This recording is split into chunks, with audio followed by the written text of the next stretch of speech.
Reciban todos nuestro saludo.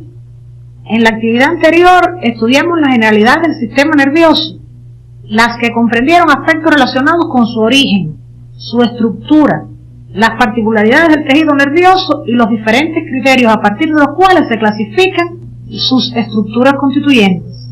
Nos despedimos con este cuadro y los dejamos pensando en las características morfofuncionales del sistema nervioso periférico. ¿Saben ustedes que cabalgar por periodos prolongados de tiempo puede afectar nervios tan importantes como el ciático o isquiático? Hoy tendrán la oportunidad de conocer este y otros nervios periféricos y su significación médica. Hoy nos corresponde comenzar a estudiar la forma en que se establece la relación entre el sistema nervioso y el resto de los sistemas orgánicos. Para ello, comenzaremos el estudio del sistema nervioso periférico, cuyos componentes resultan imprescindibles en la recepción y transmisión de la información al sistema nervioso central y de los impulsos desde este hasta los órganos efectores. El estudio independiente y cuidadoso de estos contenidos les permitirá interpretar la significación funcional de los receptores, así como explicar la estructura y funciones de los componentes del sistema nervioso periférico. Para este propósito, les será útil realizar las tareas que aparecen reflejadas en el CD de la asignatura. Durante el desarrollo del sistema nervioso a partir del ectodermo, ciertas estructuras se van alargando y penetrando en los diferentes órganos, garantizando la conducción de los impulsos nerviosos, tanto aferentes como eferentes. Estas estructuras conformarán el sistema nervioso periférico, que quedará constituido por receptores, fibras nerviosas, ganglios, nervios espinales y craneales.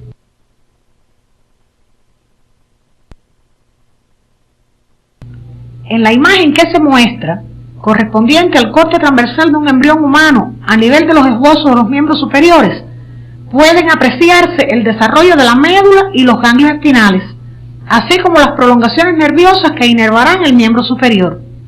Estas prolongaciones cumplirán con la misión tanto de recoger la información sensorial como de llevar los impulsos eferentes a los músculos que ejecutarán acciones. Seguidamente, abordaremos la base fisiológica de la primera de estas funciones.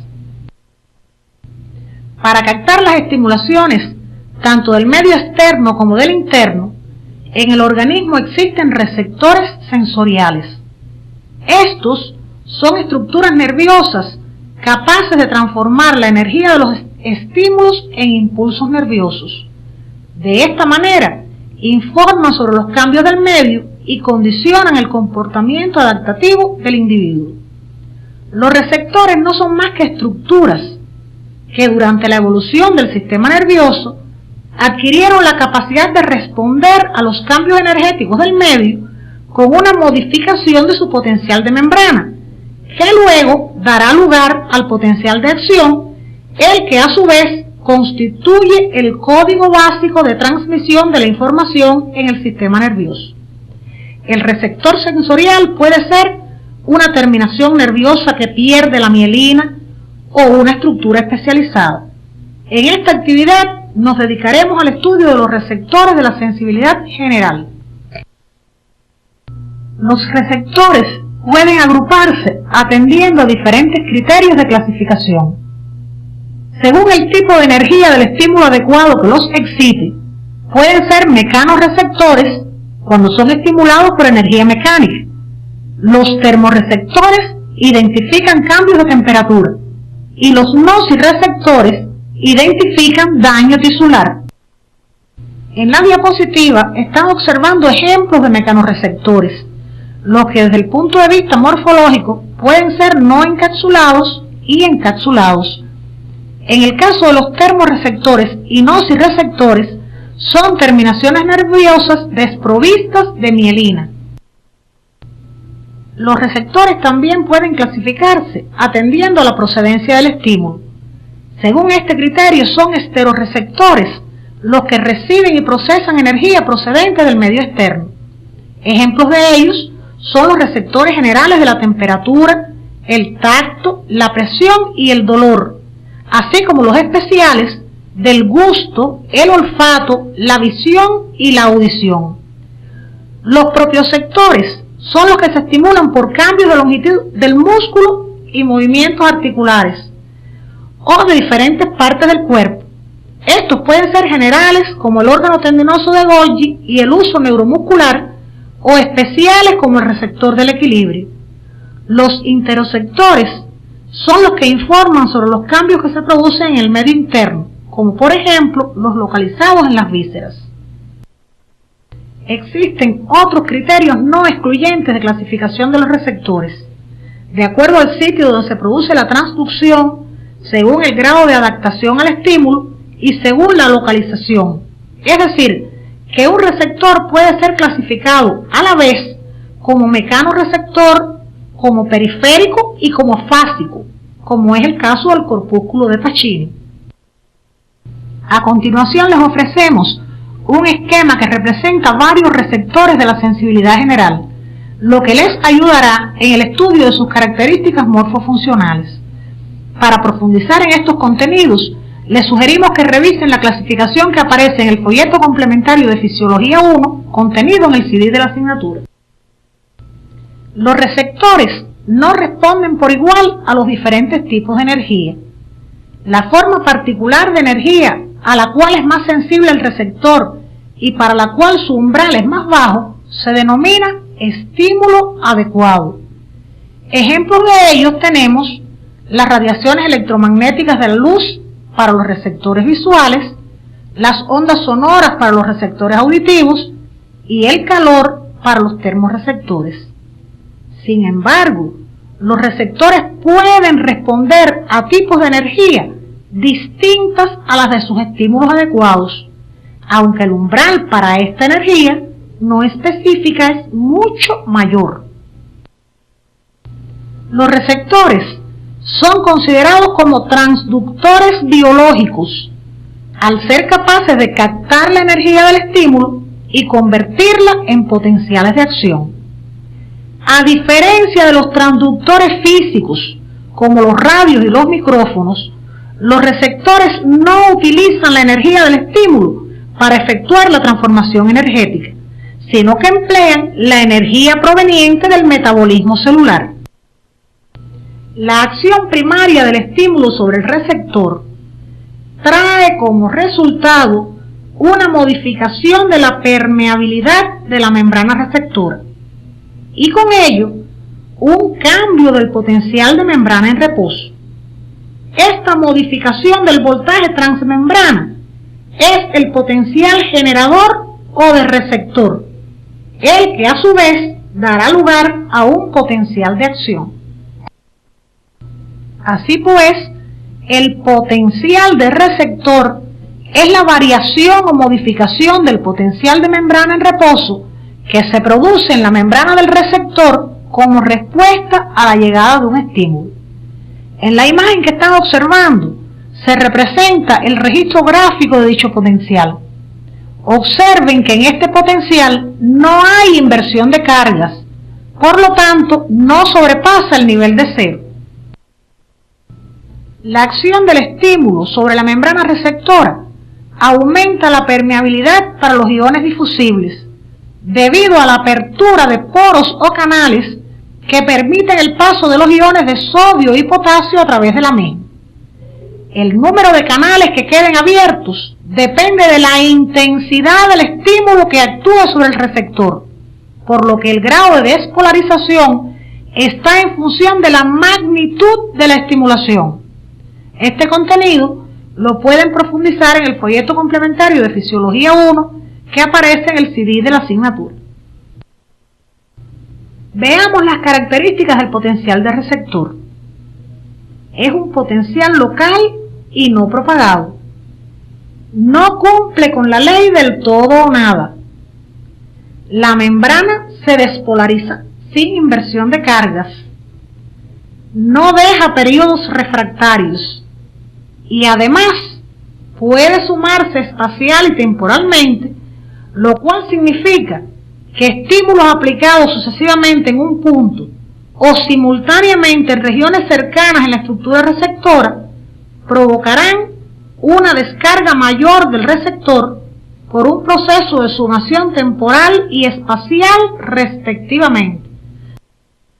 En este gráfico se puede observar cómo, al aumentar la intensidad del estímulo, se produce una mayor amplitud del potencial generador y esto, a su vez, provoca una mayor frecuencia de descarga de potenciales de acción en la fibra nerviosa asociada al receptor, los que se propagan hacia el sistema nervioso central. Ahora, ¿qué entendemos por fibra nerviosa? Les proponemos analizar el concepto de fibra nerviosa teniendo en cuenta el componente de tejido nervioso que las constituyen, sus vainas envolventes y la función general que cumplen. Así, una fibra nerviosa es toda prolongación neuronal que se rodea de vainas de diferentes características y que conduce impulsos en uno u otro sentido. En las siguientes imágenes pueden apreciar las fibras rodeadas de vainas de mielinas y sus componentes en el sistema nervioso periférico. Observen en el corte transversal visto en la parte inferior derecha la vaina de mielina alrededor de la prolongación neuronal representada en color negro. Esta imagen es una fotomicrografía de un corte teñido con hematoxilina y eosina, donde se aprecia una fibra mielínica y la disposición de la mielina en relación con el axón. Pueden ver los nodos de Ranvier, sitio de la fibra donde no existe mielina, lo que constituye la base morfológica de la conducción saltatoria del impulso nervioso y por consiguiente de la mayor velocidad de la transmisión. Las fibras amielínicas del sistema nervioso periférico también están rodeadas por células de Schwann, pero en este caso una sola célula rodea a varias prolongaciones, las que se disponen formando pequeños grupos sin constituir la vaina de mielina. En su estudio independiente deben profundizar en la clasificación de las fibras, así como en las características microscópicas de estos dos tipos de fibras, tanto en el sistema nervioso central como en el periférico, siguiendo las orientaciones que aparecen en el CD de la asignatura. En esta diapositiva pueden apreciar cómo ocurre el proceso de mielinización de las fibras a partir de los pliegues y enrollamientos de las células de Schwann en el sistema nervioso periférico. Observen cómo ocurre el enrollamiento sucesivo de membranas y citoplasma de la célula de Schwann alrededor de la prolongación neuronal, destacándose la yuxtaposición de esta célula a la prolongación. En la siguiente imagen se aprecia cómo las prolongaciones de los oligodendrocitos participan de forma importante en la mielinización de las fibras nerviosas del sistema nervioso central. Observen que un mismo oligodendrocito rodea varios axones. Deben utilizar los materiales orientados en el CD para realizar el estudio sobre cómo ocurre la mielinización de una fibra en el sistema nervioso central y en el sistema nervioso periférico. Estas fibras nerviosas se organizan y dan origen a formaciones más complejas que en el sistema nervioso central constituyen tractos, lemniscos y cordones o funículos. En esta imagen pueden apreciarse las fibras nerviosas que en el cerebro forman la corona radiada y la cápsula interna. Las fibras nerviosas en el sistema nervioso periférico establecen una estrecha relación con el tejido conectivo, constituyendo raíces, troncos, plexos y nervios periféricos. Los nervios periféricos establecen comunicación entre las porciones del sistema nervioso segmentario y estructuras orgánicas de las que recogen información sensitiva y a las que envían impulsos motores. Estos nervios están formados por paquetes de fibras agrupadas en estrecha relación con el tejido conectivo, el que se dispone constituyendo vainas. La imagen que están observando muestra la disposición del tejido conectivo en la estructura de un nervio periférico. El tejido conectivo que rodea a una fibra se denomina endoneuro. El que rodea a un haz de fibras es el perineuro y el que rodea externamente al nervio se denomina epineuro. Observen ahora en esta microfotografía óptica un corte transversal de nervio periférico coloreado con hematoxilina y eosina, donde también pueden apreciarse estas estructuras. Ustedes deben hacer énfasis en las características microscópicas de estas estructuras siguiendo las orientaciones que aparecen en la guía del CD de la asignatura. Otras estructuras pertenecientes al sistema nervioso periférico son los ganglios nerviosos, los que se consideran agrupaciones de neuronas localizados fuera del sistema nervioso central, rodeados por una cápsula de tejido conectivo. Se distinguen dos tipos de ganglios: los craneoespinales o sensitivos con función aferente y los viscerales o autónomos con función eferente. En esta imagen observen a la izquierda una microfotografía óptica de un ganglio sensitivo y a la derecha un ganglio autónomo, donde se aprecia la presencia de abundantes conexiones neuronales, las cuales son distintivas de estos. Ahora en esta imagen observen a la izquierda una microfotografía óptica de un ganglio sensitivo. Observen que los somas neuronales grandes y las fibras nerviosas. A la derecha se ilustra a mayor aumento un cuerpo neuronal rodeado por las células satélites o anfisitos. Los ganglios vegetativos son pequeños grupos de células nerviosas situadas a mayor o menor distancia de las vísceras o formando parte de la pared de las vísceras huecas, según sea su carácter funcional. En la imagen que ilustra de un color más claro un ganglio intramural formando parte de la pared de un órgano del sistema digestivo.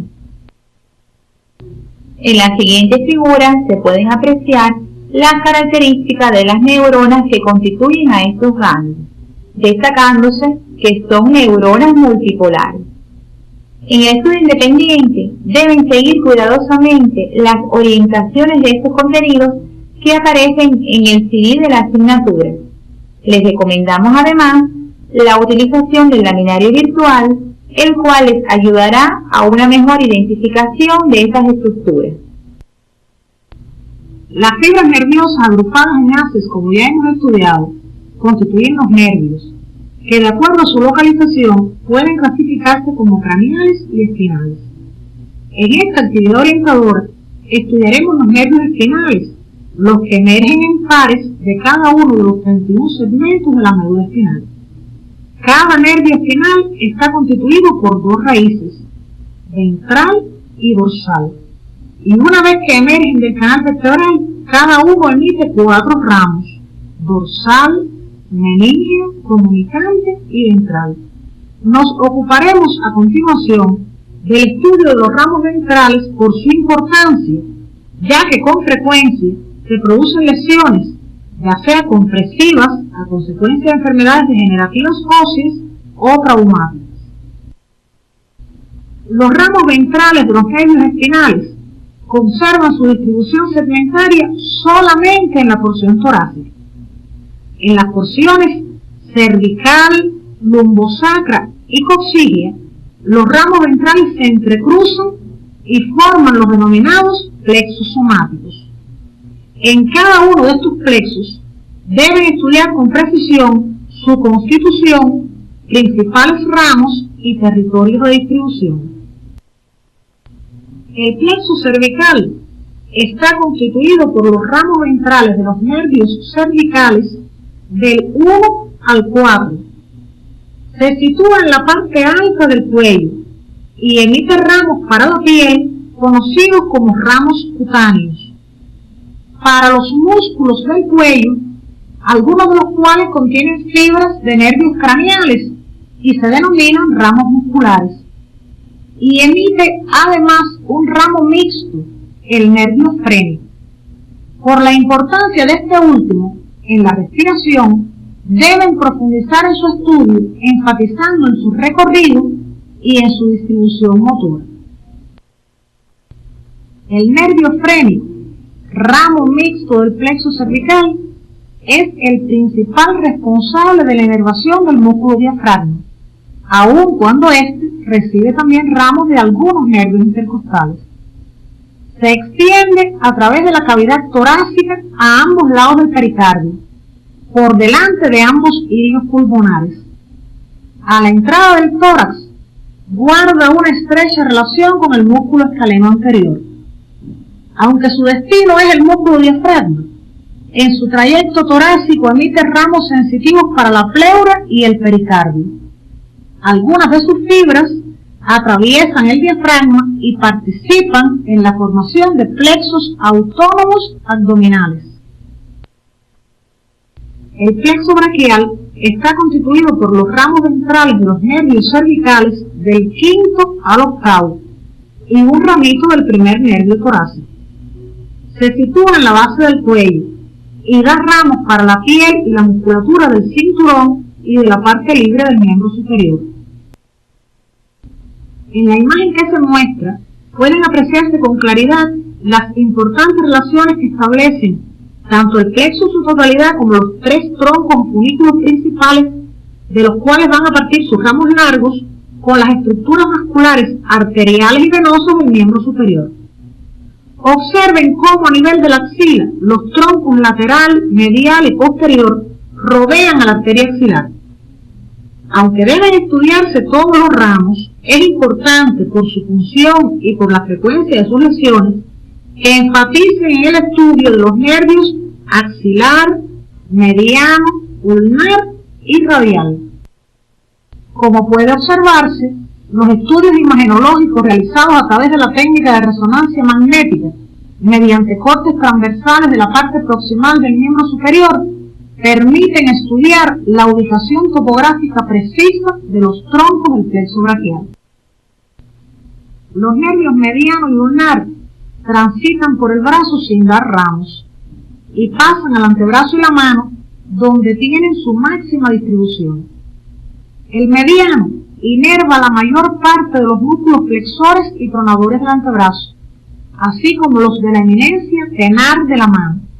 Pero el ulnar, a pesar de que tiene una menor extensión en el grupo ventral del antebrazo, inerva en la mano no solo los músculos de la región hipotenar, sino también estructuras musculares del hueco de la mano y parte de la piel del dorso de esta región. Deben revisar por el libro de texto de anatomía estos contenidos, ya que las lesiones de estos nervios son frecuentes y durante la práctica médica tendrán que distinguir por la sintomatología neurológica la estructura nerviosa dañada. Las lesiones del nervio mediano producen gran afectación funcional de la mano porque limitan las acciones del dedo pulgar al quedar paralizados la casi totalidad de los músculos de la región tenar. El nervio radial contornea en espiral la diáfisis del húmero, dejando en él su huella. Es el responsable de la inervación de la mayor parte de las estructuras musculares y cutáneas de la región dorsal del miembro superior, por lo que sus lesiones suelen provocar serias afectaciones a la función extensora del mismo. Este nervio se lesiona con frecuencia por estar relacionado anatómicamente con el húmero, el que al fracturarse puede dañarlo, y por pertenecer a la región extensora del miembro superior, zona de gran vulnerabilidad a los traumatismos. Como consecuencia de la lesión del nervio radial, se produce la mano péndula por parálisis de los músculos extensores de la misma. Para profundizar en estos contenidos, deben revisar las lesiones de este nervio por el texto de anatomía. El plexo lumbar está constituido por los ramos ventrales del último nervio torácico y los 4 primeros nervios lumbares.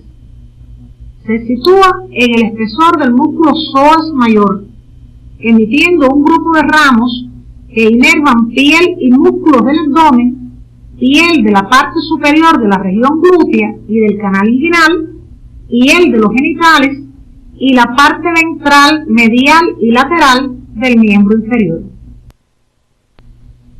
El nervio femoral es uno de los ramos del plexo lumbar. Se distribuye en toda la musculatura del grupo anterior del muslo y en la piel de la cara medial de la pierna y del pie. Este nervio tiene particular participación en el acto de la marcha, por cuanto inerva los músculos extensores de la pierna.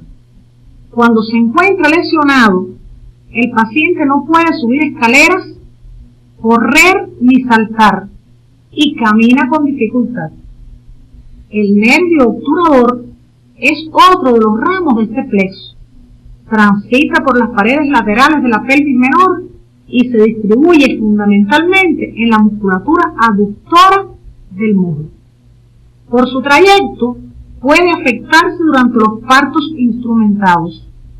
Ambos nervios son importantes en la locomoción, por lo que sus lesiones suelen expresarse en trastornos de aquella. Es importante que hagan énfasis en su estudio en los nervios femoral y obturador, aun cuando deben estudiar el resto de los ramos de este plexo. La resonancia magnético-nuclear permite, mediante cortes transversales de la parte proximal del miembro inferior, identificar nervios de gran calibre del plexo lumbar, como el nervio femoral señalado en la imagen que se observa. El plexo sacro está constituido por los ramos ventrales de los nervios espinales, quinto lumbar y tres primeros sacros. El plexo emite ramos que inervan el cinturón y la parte libre del miembro inferior en todas aquellas estructuras que no fueron inervadas por el plexo sacro.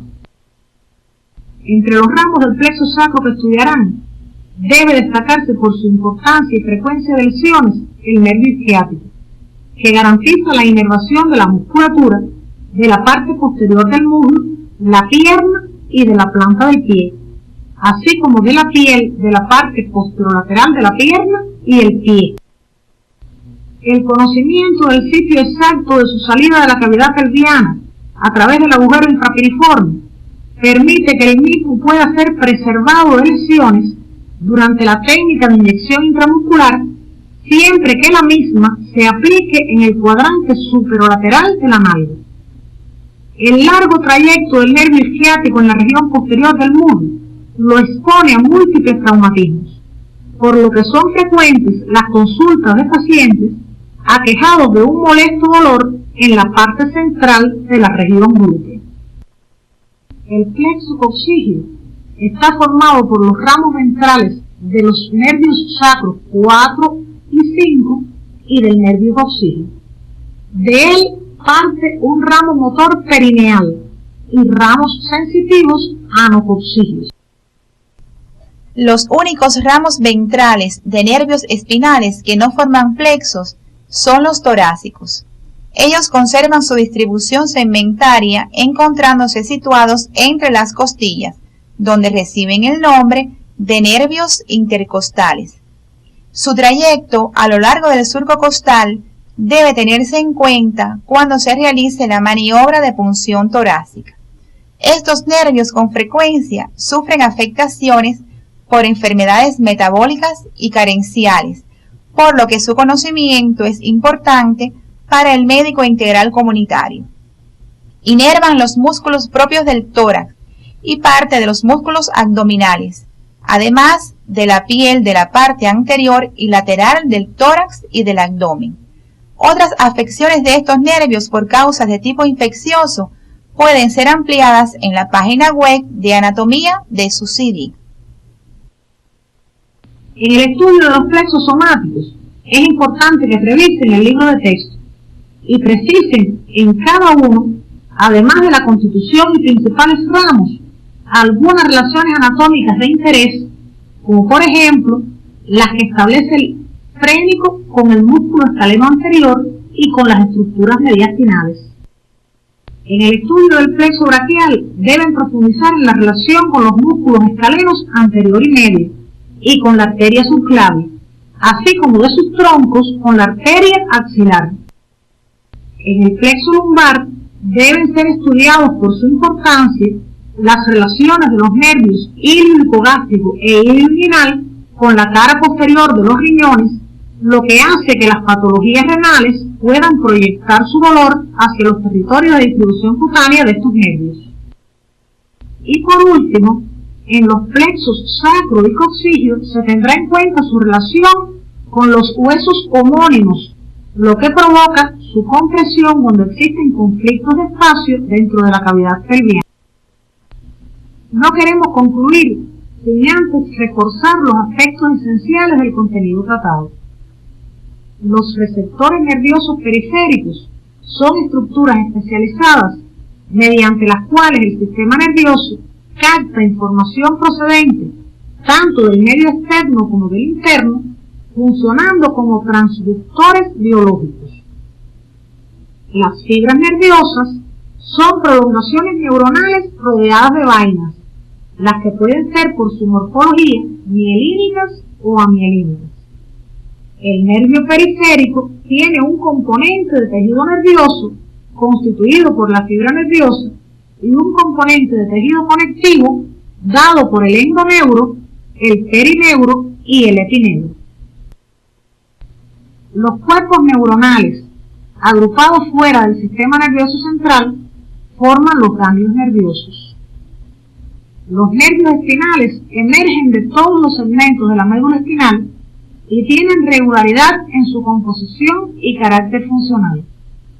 Están constituidos por la unión de una raíz sensitiva y una raíz motora, y emiten 4 ramos: dorsal, ventral, recurrente y comunicante blanco. Los ramos ventrales de los nervios espinales solo conservan la estructura segmentaria en la región torácica. En el resto de las regiones, sus fibras se entrecruzan y forman plexos.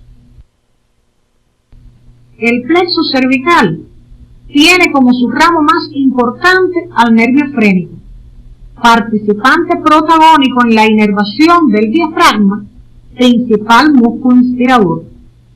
Este plexo también se asocia a los nervios craneales 11 y 12 en la inervación motora de los músculos del cuello. El plexo braquial participa en la inervación de la musculatura y la piel del cinturón y parte libre del miembro superior, mientras que los plexos lumbar y sacro participan en la inervación de la musculatura y la piel del cinturón y la parte libre del miembro inferior.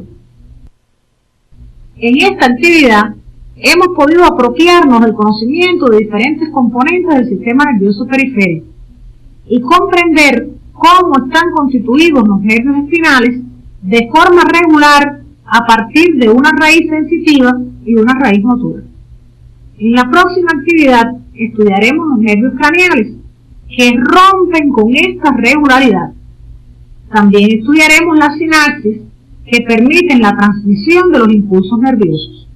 Esta temática tiene una gran importancia en la práctica médica, ya que con frecuencia patologías sistémicas se expresan a través de alteraciones de los nervios craneales y de la sinapsis. En la expresión facial de este indígena Yanomami están involucrados, además de los músculos mímicos ya estudiados, numerosos nervios craneales cuyas características morfofuncionales serán estudiadas en la próxima actividad orientadora.